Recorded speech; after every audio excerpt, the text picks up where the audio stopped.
The moment I realized I could not keep living like that, there are a lot of people right now who are experiencing some really tough times that they didn't see coming. Didn't see them coming. And before you get all judgy looking at your neighbor, talking about what they should have did X, Y, Z. Hey, you don't know what they did to safeguard against that.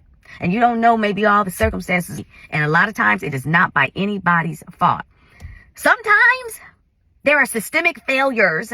It amazes me how people who have never gone through anything really sometimes lack empathy. They don't have it to give and to understand. During the recession of 2008 era, helping a lot of people, just helping people left and right who I never imagined would need to sell and do different things to maneuver money and life.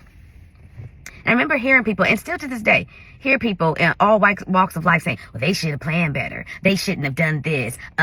They were living beyond their means. I remember one day waking up during all of that time where business had slowed down, all of a sudden, like, life really looked a lot different than it had. And if you've never been through it before, you probably don't understand just how fast those changes can really occur. And by no fault of your own. It doesn't have to be something that you did. And I remember one day just waking up saying, I can't do this anymore. And the reason I couldn't is because it began to take a toll on my relationship to me. Most relationships, people handle stressors differently. Me, I become very, very solution focused. I don't talk to me about anything other than a solution right now. I want action. I want solution. And every day I wake up for that solution. I had a lot of empathy for people before that. My first career was as a social worker, right? You got to have some empathy to do that line of work.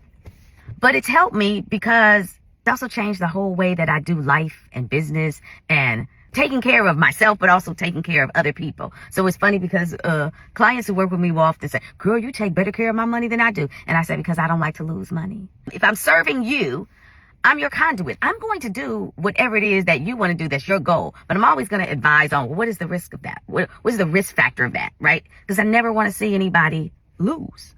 At that particular time in life when I'm balancing and juggling, like, how do we work this out? How do we survive economically?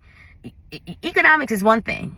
But at the end of the day, what I realized during that time frame of life, more than the economics of the situation, what really was more important to me in terms of getting back on track and getting my focus and my life together again was making sure that the relationships that I had that were most important remained intact and remained healthy and whole.